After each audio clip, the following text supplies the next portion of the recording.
Podcast Rööprähklejad. Tänases saates on siis meil külas naine, kes on korraga arst, poliitik, ema ja ka sotsiaalmeedia aktivist. Ning kuidagi suudab ta selles kõiges ka ellu jääda. Ta ei ravi ainult patsiente, vaid ka ühiskonna usaldus teaduspõhise meditsiini vastu, astudes julgelt vastu libateooriatele ja väärinfole. Lisaks on ta üks neist harvadest inimestest, kes on ka laimajatega kohtusse läinud. Kuidas ta selle kõige kõrvalt veel eraelu elab ja millal ta üldse magab, räägime sellest kohe lähemalt. Tere tulemast saatesse, Karmen Joller. Tere! Kuidas sul läheb? Mul läheb väga hästi, elu on huvitav ja ma arvan, kunagi oli kuulus reklaam, mis ütles, et igav on ainult rumalatel inimestel. Et ma arvan, et igavust ma ei ole vist tundnud küll, ma ei tea, võib-olla lapsepõlves, isegi lapsepõlves ei tundnud, et ju ma siis olen väga tark inimene. Aga millega sa praegu tegeleb? Mis sul hästi läheb? No hetkel ma annan intervjuud ja rullin juhet, mis on siin kõrvaklappide küljes. Aga muidu jah, põhiliselt ma olen ikkagi poliitik, ma annan aru seda, et mulle makstakse palka selle eest, et ma teen tööd Riigikogus ja kui siis vahel on aega, siis ma lähen ka perearstina tööle. Ja seda eelkõige siis esiteks sellepärast, et ma ise ei kaotaks oma pädevust ja oma mõttemaailma seal kohas ja teiseks, et kohtuda ka inimestega, kes tegelikult väga palju räägivad sellest, mis nende igapäevaelus toimub ja poliitikuna ma saan hoida jalad maas ja tean, mida inimesed vajavad ja ootavad ja otsivad. Aga kui sa arstina ikkagi vahel nüüd tööd teed, kas siis sinu patsiendilist on pigem sellest poliitiku tööst nagu suurenenud, et kõik tahavad sinu juurde tulla võib-olla just eelkõige siis nagu rääkima, et ikkagi nende hääl ja arvamus nagu jõuaks kuhugi kaugemale või pigem inimesed rohkem kardavad? Ei karda, vastupidi, ma isegi ei tea, kas patsiendilist, ta natuke on vähenenud, aga see on vist pigem sellepärast, et meil avanes just üks nimistu mõni aeg tagasi ja siis osad patsiendid läksidki sinna ja see on täiesti okei ja normaalne protsess, mille üle mul oli hea meel, et noor arst sai endale väga häid patsiente, sest meil on ainult head patsiendid. Aga kui ma astusin Reformierakonda, kui see uudis tuli, siis 2 perekonda lahkusid kohe. Et ma imestasin, sest selles mõttes, et tegelikult maailmavaade ei ole kunagi mind seganud abi andmast ükskõik kellele, on ta siis kas või ütleme, nemad, ma arvan, olid EKRE pooldajad, ma arvan, aga isegi kui nad oleks päris EKRE tipp-poliitikud, ma ikka annaks neile arstiabi, selles mõttes ma ei... See ei ole kallutatud? Mina ei ole, ja arst ei tohigi olla kallutatud. Aga ju siis nendel oli niimoodi lihtsam ja see on okei jällegi, et küllap on siis keegi usaldusväärsem kusagil neile kättesaadavam. No me nimetasime kõik need ametid põhimõtteliselt, see on üles, neid on ilmselt veel, neid rolle ja asju, mida tuleb kõike teha. See on ikkagi korralik rööprähklemine või kuidas sulle endale tundub? Tegelikult ei ole, ma olin väga suur rööprähkleja mõni aeg tagasi, võib-olla kõige hullem võib-olla ma olin 20 aastat tagasi või 15 aastat tagasi, kui ma ikkagi olin arst, siis ma olin väga heal tasemel tõlkija, lisaks väga aktiivne vabatahtlik päästja, aitasin ühte head organisatsiooni üles ehitada ja üleval hoida ja ma ei mäleta, hobisid on ka ratsutamine, laulmine, pilli mängimine, erinevad, selles mõttes, et ma ei tee neid kunagi kõike korraga võib-olla, aga mulle meeldivad väga paljud erinevad asjad, minu meelest on maailm üks tohutult huvitav koht, ma tahaks kõik asjad ära proovida, välja arvatud langevarju hüppe. Seda ma ei taha proovida. Miks? Ma ikkagi kardan ka mõnda asja. Kõrgust või kukkumist? Mõlemat ilmselt, aga võib-olla jällegi teine õudne asi on see, et võib-olla kui ma prooviks, mulle hakkaks meeldima ja võib-olla parem mitte hüpata, eks ju. Ja sama on ka põhjus, miks ma kindlasti ei hakka kunagi juhtima mootorratast, sest ma tean, et see hakkab mulle meeldima. Ja ma ei taha endale seda hobi, et räägitakse, et kallis ja ohtlik ja kui sa ema oled, et siis nagu lapsed tahavad ikkagi erusat ja tervet ema. Et ma kindlasti motomehed ja naised tulevad, ütleb mulle, et motikaga saab sõita ka ohutult ja turvaliselt ja ma usun neid ka, aga ikkagi ma jätan mõne hobi võib-olla varuks, võib-olla kui ma 90 olen näiteks, siis... Aga mis sul praegu on niimoodi üldse laual, mis sa tahaksid nagu nüüd ära teha, et mis nagu terendab silme ees? Sa mõtled hobina või üleüldse? Üleüldse. No üleüldse, kuna ma olen poliitikas, siis ma tegelikult ka tahaksin, et tervishoiu rahastus saaks korda ja kvaliteet saaks korda. No see definitsioon, et ta nüüd korras, ma arvan, sinna me ei jõua mitte kunagi. Aga et kindlasti mõned reeglid ja mõned asjad läheksid paremaks, et me siin praegu ikkagi näeme kõik, kuidas arste on järjest vähem ja õdesid on vähem ja kohati kvaliteet on hästi ebaühtlane. Et need on minu prioriteedid praegu. aga isiklikus elus, mis hobide näol võiks olla mingid huvitavad asjad, mida tahaks veel proovida? No hetkel mul on vanaemalt maja taastamine.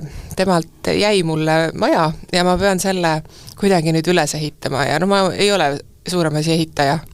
Ma oskan tapeeti panna ja seinu värvida, aga kõige ülejäänuga... See on juba väga hästi. Jah, kõige ülejäänuga on juba probleem. Aga küll ma hakkama see on tõesti huvitav, see on täiesti teine maailm. Mainisid, et seda rööprähklemist, kui ma tulen korra selle juurde tagasi, oli nagu mingi 10 või 15 aastat tagasi. Milles see ikkagi nagu siis väljendus ja kuidas see nii-öelda lõpu sai? Ma arvan, et ei ole päris lõppu saanud, mulle ikka meeldib teha palju erinevaid asju korraga, et inimesed, mina jagan laias laastus 2, et ühed on inimesed, kes arvastavad minna kõiges hästi sügavuti, valivad kitsa eriala ja lähevad seal siis nii-öelda molekulideni välja ja teised on need, kes siis haaravad kõike laialt ja teevad erinevaid, mina olen see teine tüüp. Et mulle meeldib teha palju asju ja kui läheb juba liiga spetsiifiliseks, siis mulle muutub see asi igavaks ja kui ma vähegi saan, siis ma astun sealt kõrvale, võtan midagi järgmist huvitavat ja see on ka, mida võimaldab perearsti eriala suurepäraselt, et ma saan väga erinevaid haigusi käsitleda ja kui ta läheb ikkagi juba väga spetsiifiliseks, ma siis suunan edasi. Mulle meeldib kogu aeg tegutseda, midagi teha, aga mulle meeldib logeleda ka. Ma võin täiesti rahulikult istuda tund aega seina vaadata või putukaid jälgida või midagi sellist, et ja mulle tegelikult on hästi vaja seda omaette aega ja kui mul on olemas see omaette aeg, siis ma võin teha pärast seda 3 või 4 asja korraga. Näiteks kui ma ja noh, ilmselt on ka mingi tähelepanu iseärasused. Ma olen isegi kahtlustanud, äkki mul on ATH, aga mul ei ole seda populaarset haigust. Või noh, ma ei saa öelda, kas see haigus päris on, aga teab, mul ei ole seda. Ma olen isegi mõned testid teinud enda peal. Et näiteks, kui ma istun meil sotsiaalkomisjoni koosolekutel, siis ma alati kas koon või heegeldan. Ma ei saa aru, kas inimesed saavad istuda 2 tundi paigal ja lihtsalt kuulata. Ma lihtsalt ei saa aru, aga ma jõuan kõrvalt veel ka näiteks guugeldada või mingit infot otsida või dokumenti kiiresti läbi sirvida.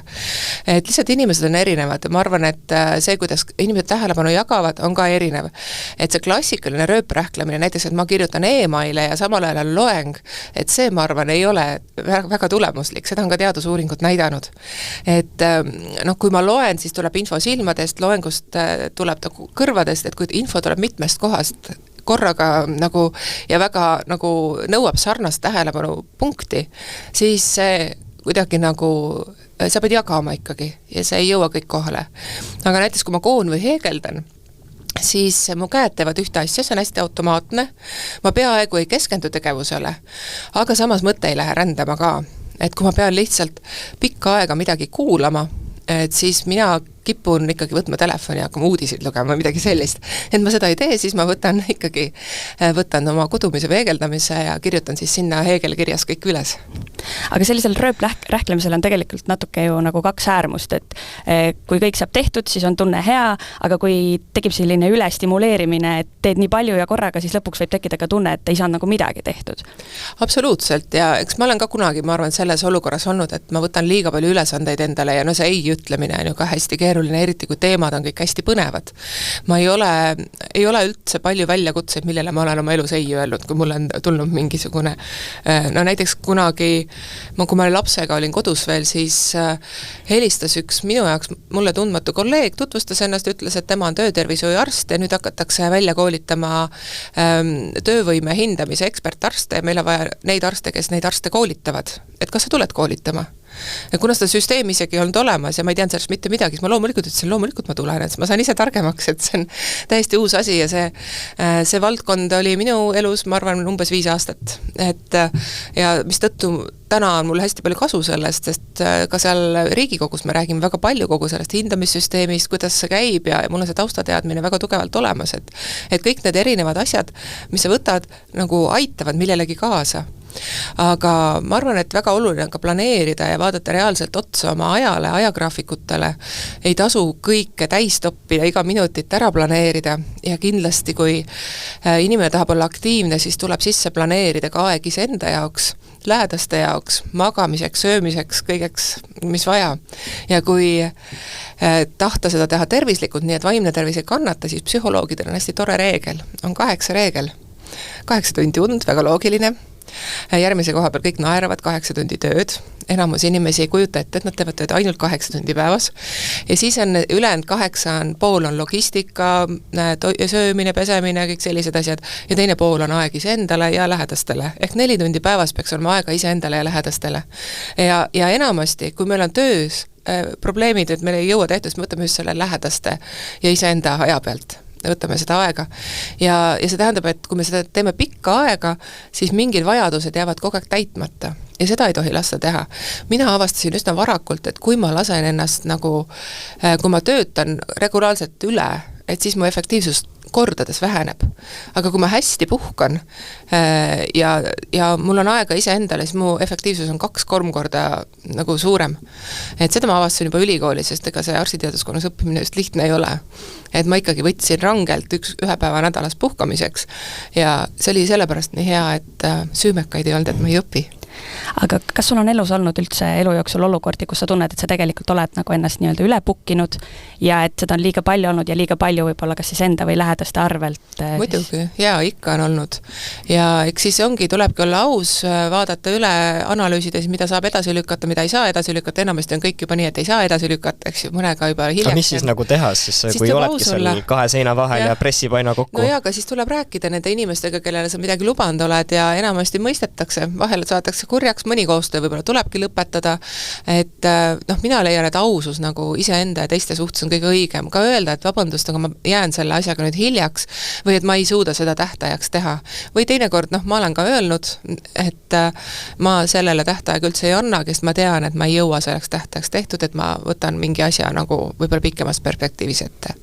Et ausus iseenda vastu eelkõige, et ma ei jõua, järelikult tuleb teha siin mingid muudatused. Kui kaua nagu sul endal on võtnud see aega, et sa jõuad sinna, kus sa teadlikult juba teed selliseid otsuseid, sest et ilmselt kohe nipsust see nagu ei tule, et see tuleb ikkagi nagu ajas ja kogemuse ja aastatega. Ja mind on kasvatatud väga kohusetundlikuks ja väga enesekriitiliseks, mis tähendab, et kui ma olen hästi hea laps olnud alati, et ma ütlen kõigele jah, muidugi ma teen ja siis ma olen hästi kohusetundlik, püüangi kõik ära teha, ükskõik mille arvelt ja kui ma siis ei jõua valmis, siis mina olen süüdi. Et see on selline mõttemuster. Selline hea tüdruku sündroom. Jaa, täiesti. Ja siis eks sellest on olnud vaja üle saada. Ma arvan, et see on ikka aastakümneid võtnud aega ja võib-olla see enesekriitilisus ühelt poolt on nagu hästi hea, sellepärast see paneb arenema. Et ma olen ikka kui ma ka õpetan noori arste ja kui ma neid õpetan, ma alati ütlen, et kui sa tunned, et sa oled hea arst, siis sa oled halb arst. Et tegelikult me peame alati tundma, et me ei oska, me peame õppima, alati kõike üle kontrollima, isegi kui oskame, et näiteks meil on ka oma nii-öelda chat arstidega seal perearstikeskuses ja ma ikka aeg-ajalt küsin, kuulge noored, et kui ma 20 aastat tagasi lõpetasin ülikooli, et siis õpetati seda asja nii, et räägi, kas see on samamoodi. Ja mõnikord tuleb välja, et hästi teistmoodi, ma olen see loll vana arst, kes ei tea asjadest midagi, on ju. Ja siis ma saan jälle targemaks. Ja teinekord, kui ma retsepte välja kirjutan, ma ikkagi vaatan üle kõik need kõrvaltoimed, kõik asjad, et ma saaks anda, et see on pidev selline areng ja see tuleb, minul tuleb see enesekriitikast. Aga samas, et hinnang oleks normaalne, mul võttis küll aega, ma arvan, ma olin 40, kui ma avastasin, tegelikult ma olen täitsa normaalne inimene. Ma ei olegi laisk, loll ja lohakas ja mida kõike veel.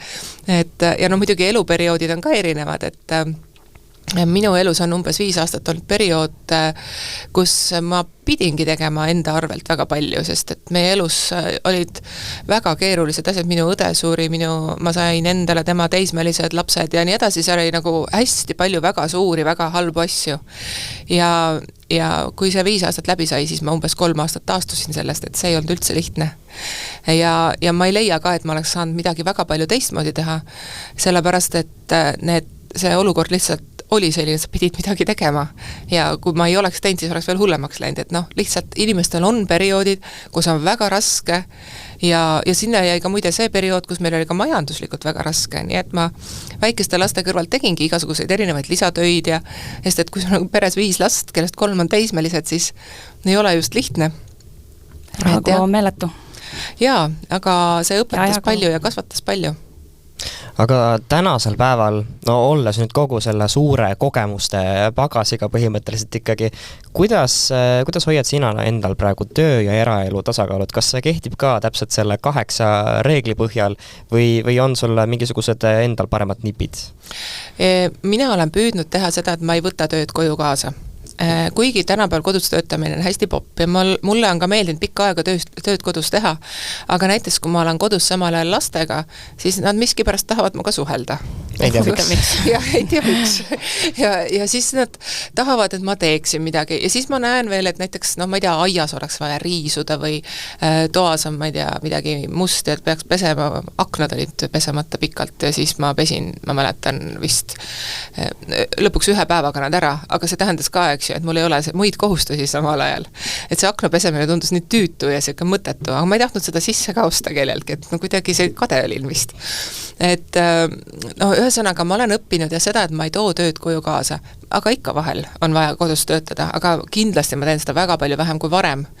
Ja teiseks ma olen püüdnud ikkagi leida selle 1 päeva, kus ma siis nendel samade imelike lastega, kes muga suhelda tahavad, olen koos ja üks väiksemad ongi meil veel kodus, on 13-aastane ja 10-aastane, siis me käime kas matkal või teeme koos midagi ja püüame ikkagi koos midagi teha.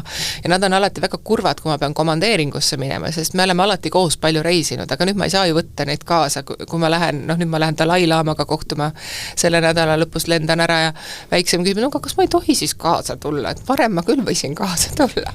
Ma ütlen, et tõesti sinna, see ei ole nagu ilus, et me lähme võib-olla ükskord eraldi, ostan eraldi piletid ja lähme eraldi, aga niimoodi ei saa, eks ju. Et sinna Indiasse, Põhja-Indiasse. Et ma lihtsalt püüan minu prioriteet on ikkagi mu lähedased selgelt kohe ja kui midagi tuleb nende arvelt, siis ma ütlengi ei, ma olengi ära õppinud, et siis ei saa ja kõik.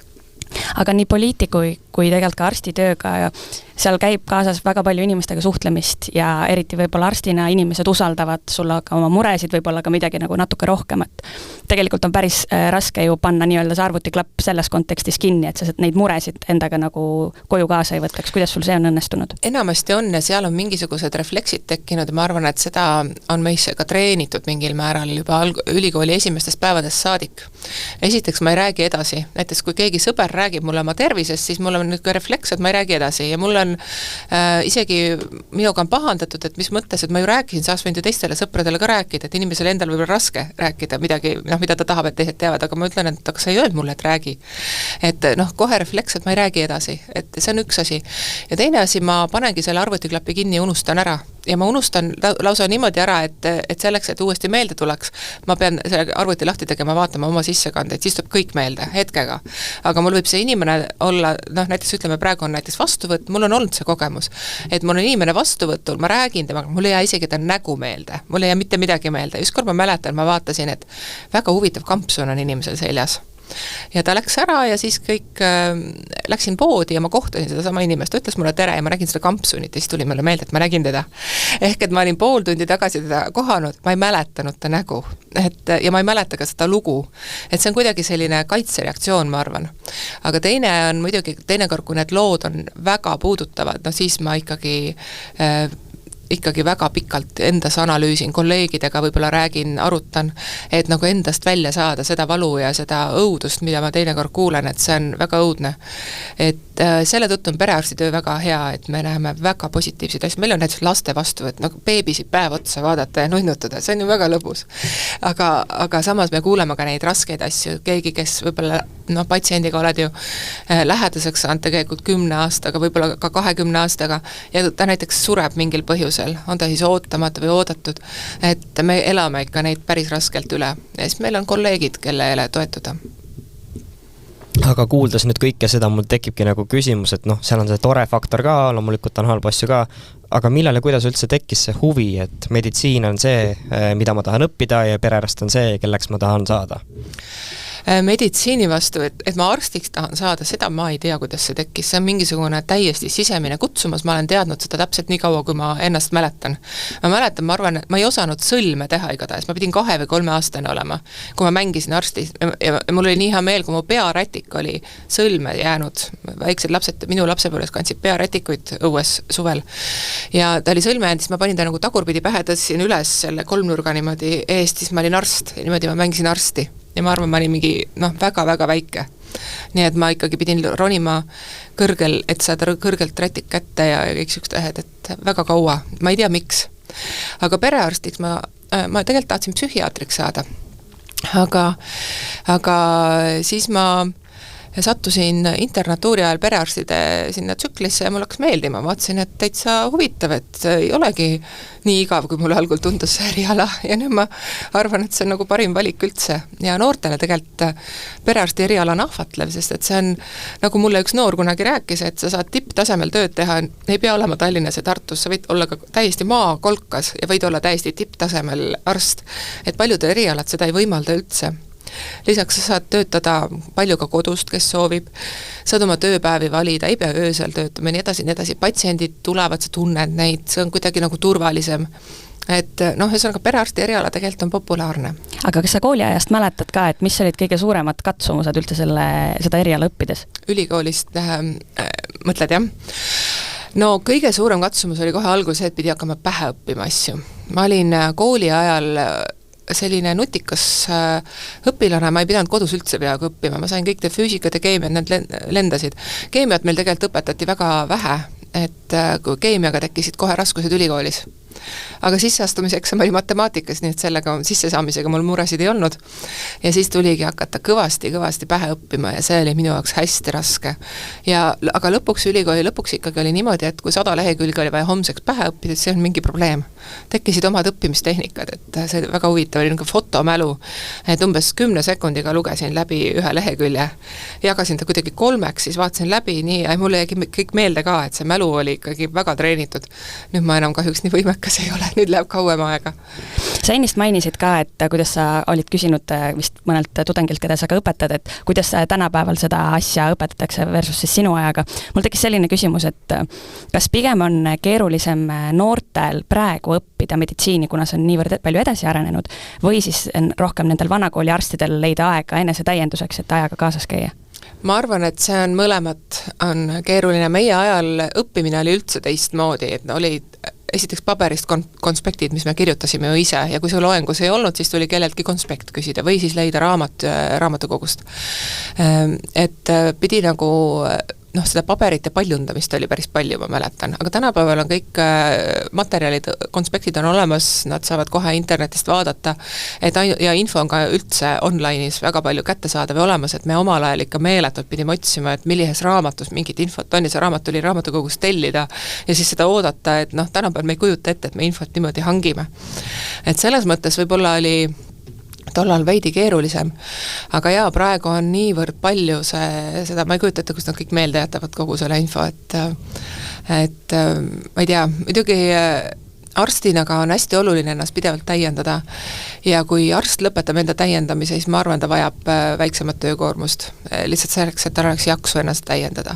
Et arst ei tohi jääda ilma täiendamata ja meil on neid arste, kes enam ei soovi käia koolitustel ja ma arvan, et selle probleemiga tuleks tegeleda. Aga kuidas see osakaal üldse on? Kas neid on palju? Või... Ma ei oska seda öelda, keegi ei ole seda uurinud ju. Aga kui ikkagi, kui ma nüüd ka neid ekspertiise tegin, siis ma ikkagi nägin mitte ainult perearstide hulgas, aga ka paljude teiste erialade arstide hulgas just seda, et kasutati vananenud ravimeetodeid ja uuringuid sellise, mida ei peaks kasutama enam üldse ja ei suunatud edasi mõnikord või vastupidi, suunati liiga kergekäeliselt edasi, et tänapäeval ju perearst teeb väga palju ise ära, et ühesõnaga see tase peaks olema ühtlasem küll ja seda peaks riik jälgima, et see ei ole arsti süü, et arst, et tal on lihtsalt võimalik niimoodi töötada, eks ole. Et tegelikult see peaks olema riigi tasemel jälgimine. No tegelikult seda kriitikat ju ongi perearstide suunas ka, et nad teevad nii palju, aga samas nagu võib-olla alati ei saa seda abi, et räägitakse, et isegi perearsti on väga keeruline telefoni otsa saada, et ja kui lõpuks visiidile jõutaksegi, siis võib-olla ikka jääb selline tunne, et aga kas ma nüüd sain mingisugust abi, et tehakse vereproov ja võib-olla see nagu ongi ongi kõik, EMO-sse minnes saadetakse nagu ka perearsti juurde tagasi, tekib selline küsimus, et aga kuhu ma nüüd siis lähen, et miks me kuuleme selliseid jutte, mis siin taga nagu tegelikult võib olla? Neid sellepärast, et neid negatiivseid jutte jõuab ikka rohkem, et ega keegi ei tule ju rääkima, ma käisin täna, mõtle, küll oli hea perearst, on ju. Et seda juttu kuuldakse palju vähem kui seda negatiivset, et inimese aju on üles ehitatud nii, et me mäletame negatiivset rohkem. Kui me uuringuid vaatame, siis inimeste rahulolu perearstisüsteemiga järjest kasvab tegelikult. Aga lihtsalt meil on mõned üksikud näited, kus tõesti ei ole kättesaadav, kus tõesti ei ole abi kvaliteetne. Ja teinekord ka väga ebakvaliteetset tööd tegevate perearstide patsiendide väga rahul. Näiteks väga kuulsaks on doktor Helen Last, kes ju propageerib vaktsiinivastasust, eeterlikke õlisid, räägib, ma ei tea, igasugust ebateadust, aga tema patsiendid ei kaeba üldiselt.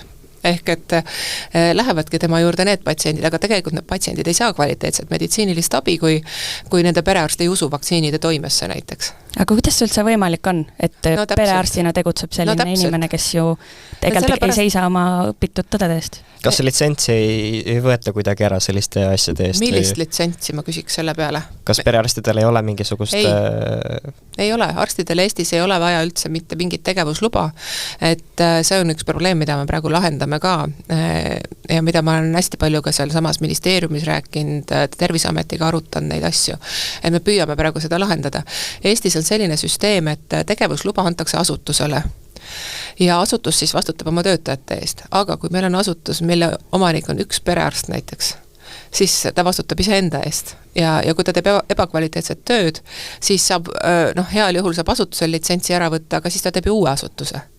Et me peame selle probleemi lahendama, et me käisime just ka oma erakonna poliitikutega just jaanuaris Soomes uurimas, kuidas nemad seda teevad seal, et kuidas neil on lahendatud need ja eks me püüame nagu siin mingis osas seda süsteemi kopeerida tulevikus. Ma praegu lihtsalt mõtlen, et ma võiks ju pähe võtta ja siis teha oma kliiniku.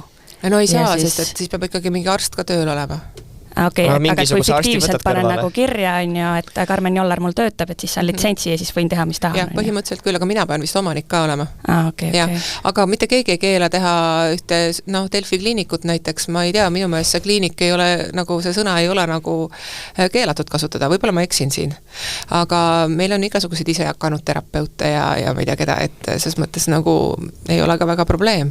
Aga kui kaugel üldse see on, et need käed nüüd ei jääks nagu liiga lühikeseks, et kuidas nende inimestega ja keskuste ja kliinikutega siis nagu toimida, et...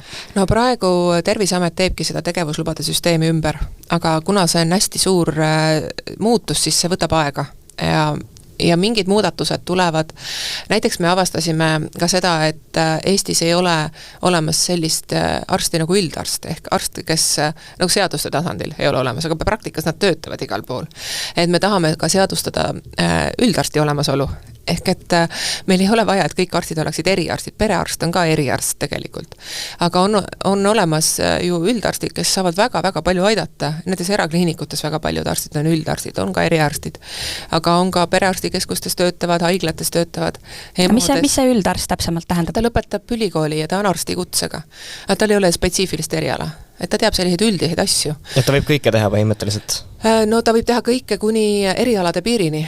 Et näiteks ütleme, kui inimene kurdab seljavalu, siis ta suudab määrata kindlasti valuravi, suunata füsioteraapiasse ja tuvastada ära näiteks selle, kui inimene vajab näiteks operatsiooni seljavalude tõttu. Et tema kompetents oleks just, kui teha kindlaks, et kuhu see edasi delegeerida ja suunata? Umbes nagu perearst, ma segan vahele hüppan. Umbes nii, perearst on natuke spetsiifilisem, perearst suudab teha rohkem, näiteks lapsi jälgida suudab perearst, aga üldarstil ei ole seda koolitust, et näiteks teada 4,5 kuuse lapse arengustaadiumeid või ära tunda mingeid spetsiifilisi asju, näiteks kas kolju on piisavalt kasvanud või hoopis liiga palju kasvanud ja nii edasi. Või vaktsineerimise nõustamine, see ei ole ka päris üldarstlik, kui ta ei ole just koolitusi läbinud spetsiifilisi. Et seda, mis see üldarst teeb ja mis ta ei tee, tegelikult praegu defineerib ülikool ja siis koostöös ministeeriumi, Terviseameti ja kõigi muude Tervisekassaga siis teeme uue seaduse, muudame seadust. Üsna palju, ilmselt me ei saa nagu rääkida konkreetsetest juhtudest, aga kui palju muidu üldse jõuab sinu kabinetti selliseid inimesi, kes võib-olla ongi otsinud abi alternatiivsest meditsiinist ja nüüd siis on lõpuks nad jõudnud sinna õigesse kohta ja küsivad abi, et miks see nagu ei töötanud? Ma arvan, et minu reputatsiooni tõttu neid väga palju ei jõua mulle, et mõned siiski on jõudnud, aga ja täiesti õudust tekitavaid juhtumeid on olnud, näiteks ma mäletan ühte noort naist, kellel oli borrelioosi laik, selline klassikaline laik. Me teame, et 2 nädalaga tekib uus rõngas ja tal vist oli kuskil treie pealt alguhe saanud, aga rõngad olid kaela peal. Ja ta oli homeopaati juures käinud ja ma püüdsin veenda teda, et ta vajab antibiootikume, aga ta läks minu juurest ära ja ta ütles, et ta kindlasti ei kasuta antibiootikume. Ma ei tea, mis tast edasi sai. Et aktiivne borrelioos põhimõtteliselt ja ta keeldus ravist. Aga see on inimese enda otsus ja enda valik, kui ta on täiskasvanu ja kui ta on adekvaatne täiskasvanu. Selles mõttes, et inimesel on õigus ravist keelduda ja inimesel on õigus ka tervist kahjustada suitsetajad, näiteks me ei lähe ju kellelgi suitsu käest ära kiskuma, eks ju.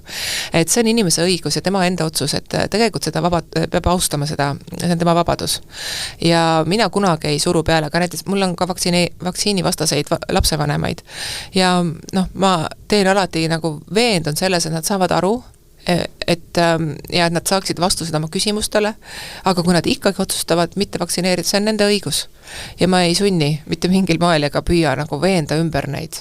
Aga ma kindlasti tahan rääkida nendega. Aga kui kaugele sina arstina ja arstid üldse nagu võivad ja üldse nagu julgevad minna, et selliste inimestega diskussiooni üldse laskuda? Ei, me ikka julgeme, see on ju meie töö. Ikka julgeme, kui inimesel on päriselt küsimus, et me alati püüame vastuseid leida ja koos inimesega siis leida sellise lahenduse. Teinekord ka nad on nõus näiteks ühe vaktsiiniga, aga ei taha teisi vaktsiine ja me kõik ikkagi teeme nii, nagu inimene ütleb ja inimene soovib, sest see on inimese enda keha või siis tema lapse puhul siis on lapse, et kuni see ei ole lapsele otseselt ohtlik.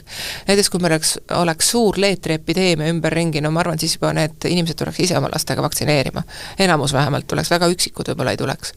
Et ühesõnaga ma arvan, et lapsevanemad oma otsuseid teevad ikkagi armastusest lapse vastu ja meie arstidena ja õdedena me ka ikkagi tunneme, et me oleme edukad siis, kui selle lapse või siis ka selle täiskasvanu tervis on hea, et me oleme suutnud aidata ja seepärast me nagu teeme neid soovitusi, et see nagu ühise pinna pealt tegelikult. No üsna palju võtad sõna selles osas ka, et kui mingisugust kuidas ma siis saan öelda, uudiseid või kuskil kirjutatakse, tuuakse välja, et see ravim on see ravim on see, mis parandab kõik haavad ja ravib kõik haigused. Et kuidas sa selle rolli endale üldse omistasid, sellepärast, et meil on ka praegu ju näiteks TikTok noortele, kust kogu info tuleb sealt, et kui ohtlikus ruumis me nagu ka tegelikult ühtlasi elame? No, et kuidas ma sinna jõudsin, ma töötasin ühes teises perearstikeskuses, kus olid mul kõrval antroposoofia ja homöopaatia fännid perearstid. Ja siis ma jõudsin, ma lihtsalt nägin, kuidas need alternatiivsed asjad inimesi üldse ei aidanud. Ja ma sain aru, et seal on tegelikult, ma ei oska nüüd nende kohta konkreetselt öelda, aga kui ma vaatan neid libainfo levitajaid, siis tegelikult neil on omad huvid, et ega neid ei huvita see sama sinu lapse tervis, nii nagu mind arstina tegelikult ju huvitab see, et inimene on terve, see on minu eesmärk. Aga neid tihti ei huvita, et meil on ka ajakirjandus olnud siin samast vajast tulnud, minu meelest üks artikkel, kus ütles üks nii-öelda terapeut, et aga sorry, et see ei ole minu asi, et sinu palk on sama suur kui minu üks konsultatsioonitasu, eks ju. Et nad on hästi küünilised vahel ja neil on mingid kindlad huvid. On ta siis rahaline huvi või teinekord on ka see hea tunne, kui sul on hästi palju uskujaid ja järgijaid, sa oled influencer nii-öelda, eks ju. Sa oled sektijuht siis? Jaa, sektijuht, see on ikka väga võimas tunne tõenäoliselt. Ma ei ole küll ühtegi sekti juhtinud, aga ma arvan, et see võib olla motivatsioon, et levitada seda libainfot ja kõike seda. Et pluss, kui me vaatame nüüd just Martin Laine ju avalikustas ka selle Venemaaga seotud, et tegelikult loomulikult see infokeskkond on ohtlik, aga kui ma vaatan, siis tegelikult noored hästi tajuvad seda. Noored oskavad orienteeruda, minu poeg, kui ta oli 7-aastane, tuli ükskord, näitas mulle oma telefonist, tal oli tulnud SMS, mis oli ilmselge jama, emme näe, ma sain skämmi. Mis asja sa said? Skämmi. Mõtlesin, kus sa seda sõna tead? Me vaatasime YouTube'ist videoid, et see on skämm, on ju. Nad on juba väiksest saadik nii targad, aga pigem on ju mure ka pensionäride pärast, kes oma pensioni või matuseraha või mis iganes ära annavad. No sa oled rääkinud ka, et tehisintellektil on ka teatud oma roll meditsiinis ja see roll teadupoolest ka kasvab ja ta pakub ikkagi meditsiinile mingis mõttes tuge ka. Kui palju see ikkagi meie perearstide ja üldiselt arstide tööd siis võib mõjutada, et kas see leiab ikkagi nagu heal viisil kasutust? Ma muideks just plaanin teha ühte küsitlust sel teemal, sest mind kutsuti sel teemal rääkima. Et siis ma võib-olla nädala pärast oskan paremini vastata, aga praegu kohe ei oska öelda. Mina ise kasutan küll AI-d, näiteks kui ma olen teinud märkmed, mida ma pean tegema korda, nagu ütleme, inimene on olnud minu juures vastuvõtul, siis ma vahel panen need märkmed, panen sinna AI-sse ilma inimese nimeta loomulikult ja ütlen, palun tee korralik sissekanne. Siis ta teeb klaksti selle 10 sekundiga valmis, 10 on isegi pikk aeg ja siis ma saan selle copy-paste teha, muidugi ma loen enne üle, et ma olen nagu hästi pedantne sellistes asjades. Ja siis ma tegin AI-ga endale ise sellise väikese mootori, et kui ma panen näiteks depressioonitesti sinna sisse, siis ta annab mulle kiiresti selle hinnangu, et ma panin kõik tingimused ja siis ma teen ise seda väga kindla skeemi järgi, ma panin reeglid kirja sinna ja täitsa hästi töötab, et ma ei pea neid ükshaaval kokku arvutama ja ta toob välja kõik, mis on olulised need punktid ja nii edasi. Et saab väga palju teha ära, aga ma arvan, et saab veel rohkem. Aga kas sa näed, et AI üldse suudab äkki tulevikus asendada mingit aspekti, kas siis arstidest või arstitööst?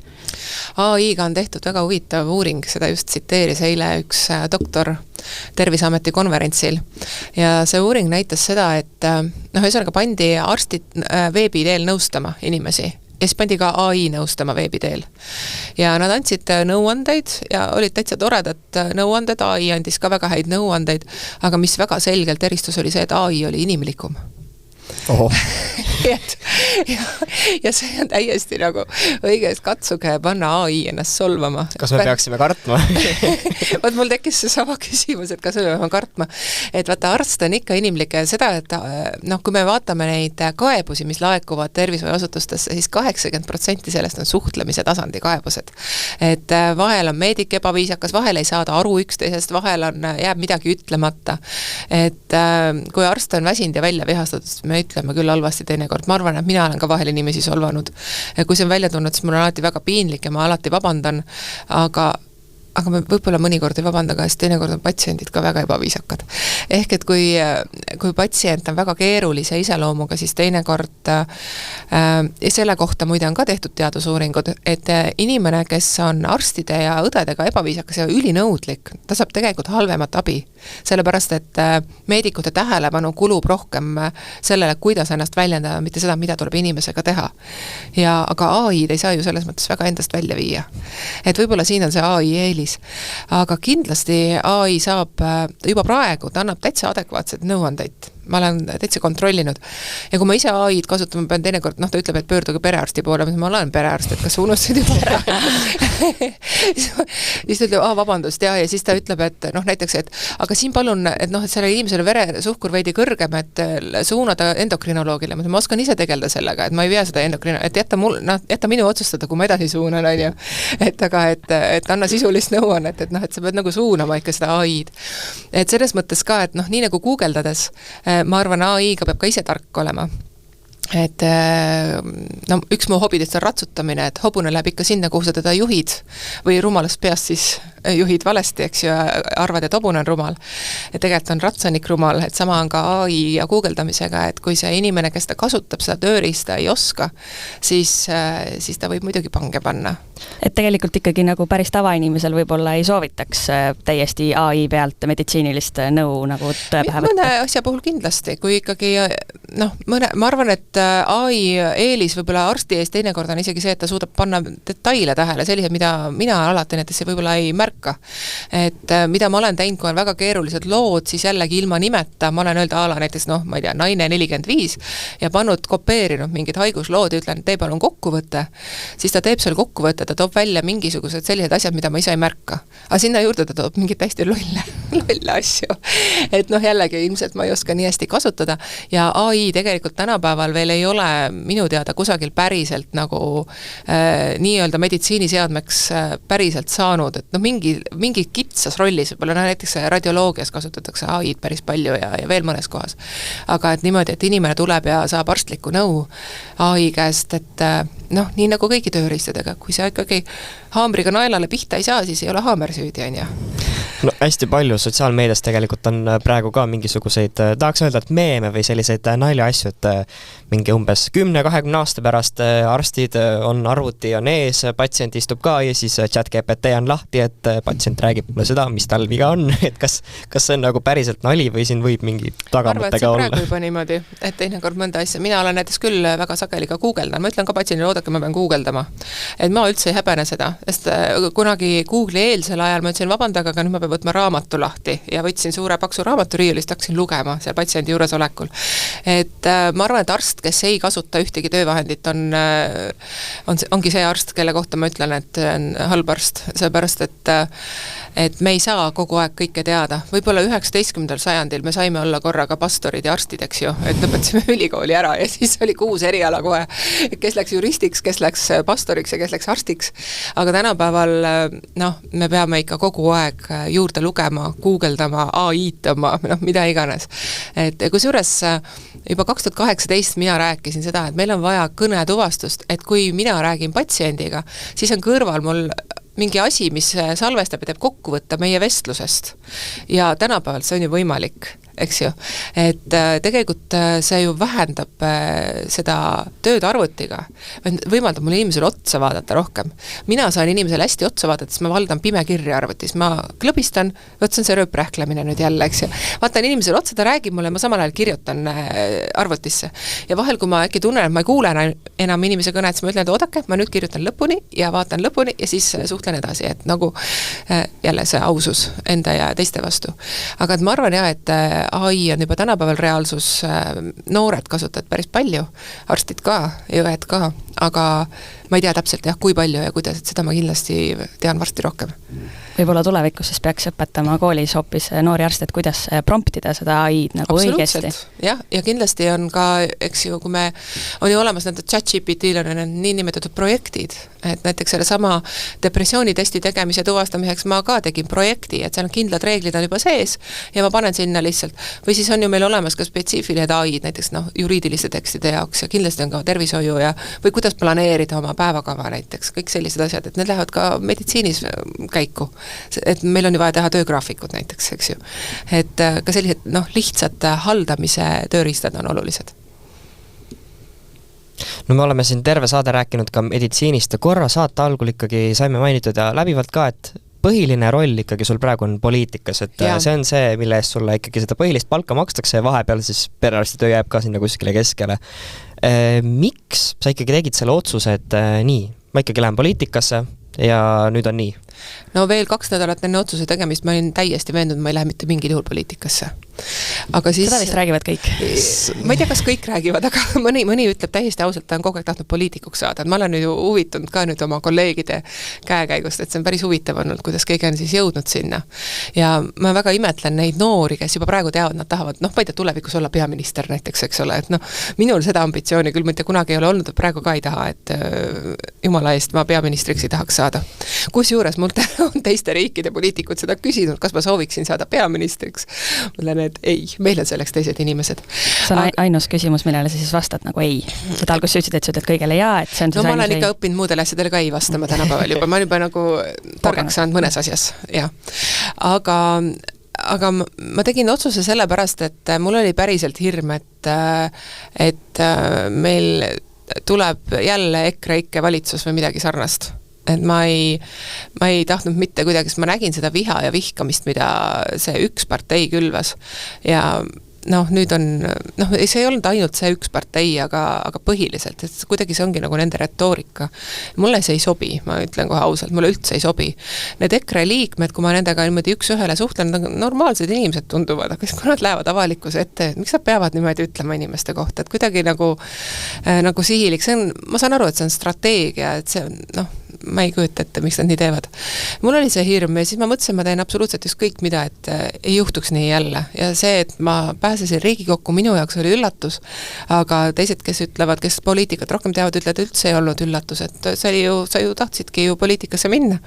Et noh, et jaa, see oli, mul oli seal, algul oli täitsa šokk. Aga kuidas üldse erineb poliitikasse tegutsemine arstitööst? No arstina on võib-olla seda, eriti perearstina, kui ma oleks nüüd ainult perearst olnud kogu aeg, siis seda rutiini on kindlasti rohkem. Algul oli minu jaoks kõige suurem probleem see, et ma ei saanud aru, kuidas ma oma päeva või nädalat pean planeerima.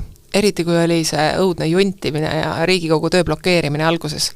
Lihtsalt istud ja mitte midagi ei tee, et see oli mulle nagu nii võõras. See oli kohe õudselt võõras. No, eks ma ikka tegin midagi, ma siis koolitasin ennast ja lugesin ja tegin midagi, kirjutasin ja analüüsisin ja tegin kaugelt ka natuke, nõustasin siis pereõdesid näiteks ja selliseid asju. Et ega ma ei olnud tegevuseta. Heegeldasin vahepeal. aga jah, et see oli algul raske. Aga ma ei tea, praegu on nagu täitsa väga huvitav, ma olen nii palju targemaks saanud ja maailm muutub palju väiksemaks, kui oled seal kõrgel Toompea mäe otsas, see vaade läheb palju kaugemaks. Ja kuidas need kaks üldse omavahel selles mõttes miksivad, et kas on olnud ka seda, et arsti mõtteviis ja poliitiku mõtteviis jooksevad ka omavahel kuidagi kääridesse või on see ikkagi teatud sarnasus? No Eestis Riigikogu liikmel on nii suur vabadus ja nii suur sõnaõigus ja otsustusõigus, et tegelikult mitte. Ja vähemalt meie erakonnas mitte keegi ei ole mitte kunagi püüdnud mind sundida mõtlema või tegema midagi, mis mulle ei sobi. Ma olen kuulnud, et võib-olla EKRE andis siin hiljuti teada jälle, et kõik peavad hääletama tuulikute vastu, eks ole. Et meil sellist nii-öelda käsku mitte kunagi ei ole, et arutatakse ikkagi asjad läbi, kui keegi on eriarvamusel, siis leitakse ka võimalus tal oma arvamust väljendada või et et ta siis ei hääleta niimoodi nagu teised, ühesõnaga need kokkulepped muidugi peavad olema, sest et omad reeglid seal on, aga kogu aeg rõhutatakse seda, et kui sul on midagi öelda, siis sa pead ütlema, see ongi sinu töö. Et muidu ju rääkimine hõbe, vaikimine kuld, eks ole. Et poliitikas see reegel ei kehti. Ja muidugi poliitikute juures ma olen avastanud kaks väga vahvat omadust, mida mujal ei leia nagu. Aga alati on poliitikutel olemas, et poliitikutel pole kunagi probleeme inimestega suhtlemisel, nad kõik on head suhtlejad, suurepärased ja number 2, neil on alati midagi öelda. Et kui poliitiku paned rääkima, siis ta võib tõesti lõputult muudkui rääkida. Et küsid ühte asja ja siis on tund aega loengut. Näiteks, ja need on tihtipeale väga sisukad, väga huvitavad asjad, mida nad räägivad. Et see on kohe näha, et seal mäe otsas on ikkagi inimesed, kõik kui rumalda võib tunduda, aga tegelikult need 2 asja on neil alati olemas. Ja see on ka omamoodi anne, isegi kui muid andeid juhtumisi ei ole, no ma ei mõtle kedagi konkreetselt. Aga lihtsalt, et vahel mõni inimene jätab endast rumala mulje, aga tegelikult nad on seal kõik targad inimesed. No kipub nii olema. Aga me hakkamegi oma saatega vaikselt siia lõpupoole jõudma ja meil on mõned küsimused, mis on natuke sellised töövestluse küsimused. Sellised ennast analüüsivad, natuke mõtestavad. Kui sa saaksid homme teha ükskõik mida, ilma et sa peaksid muretsema töö, poliitika või muude kohustuste pärast, mida sa teeksid? Kas ma saan ainult homme teha või see käib kauem? Võib kauem ka käia. Ma läheksin võib-olla oma laste ja oma perega läheks ümber maailma reisile näiteks. Miks just ümber maailma? No kas just ümber maailma, aga ma käiks väga erinevates kohtades, näiteks neile väga ägedaid kohti ja neid ka, mida ma ise võib-olla ei ole näinud ja tahaks näha. Hea vastus. Aga kui sa peaksid andma ühe soovituse tervise kohta, mida inimene võiks igapäevaselt järgida, no üks soovitus, siis mis see oleks? Piisavalt puhata. Samuti hea vastus, aga viimane, ma ei tea, kas see nüüd nii kerge tuleb. See on selline rohkem sisekaemus. Siis saame teada, kas ma saan siia tööle, jah? Just, see on see kõige olulisem küsimus. Vaatab natuke rohkem tulevikku. Kuhu sa oled oma ideaalses maailmas järgmise 5 aasta jooksul jõudnud, et mis on need järgmised eesmärgid, mis selle aja jooksul võiksid täituda? No ma olen vaadanud, et minu elu käib umbes 7-aastaste tsüklitega. Et kui ma Riigikogus nüüd ei saa oma asju tehtud, võib-olla ma kandideerin uuesti. Võib-olla, ma ei ole seda otsustanud, aga seda ma otsustan siis mõne aasta pärast. Nii et kui ma nüüd kandideerin uuesti, siis ma loodetavasti olen 5 aasta pärast Riigikogus. Kui ma ei kandideeri uuesti, siis ma olen perearst ja naudin tööd perearstina. Aga kas mingeid väiksemaid, kas mingi hobidega? Kas tuleb langevarjuhüpe ära ikkagi? Langevarjuhüpe ei tule. Aga ei, mulle meeldibki sükene, tegelikult tahaks olla nagu rahulikult kuskil niimoodi mõnusasti. Just nagu nautida seda, millised ägedad lapsed mul on ja milline vahva pere mul on. Mulle ikka see perekesksus väga meeldib, et võib-olla see oleks ikkagi, et mu pere on mul olemas ja alles ja terved ja tublid ja õnnelikud ja noh, et ega siis mul on need 2 last, aga mul neid on ju tegelikult rohkem, et need laenatud lapsed ka veel. Et nendel ka hästi oleks, et see on nagu põhiline tegelikult, hästi universaalne. See oli väga ilus vastus. Ja väga ilus vastus meie saadet täna lõpetama. Aitäh sulle, et sa tulid meile külla. Aitäh kutsumast. Podcast Rööprähklejad.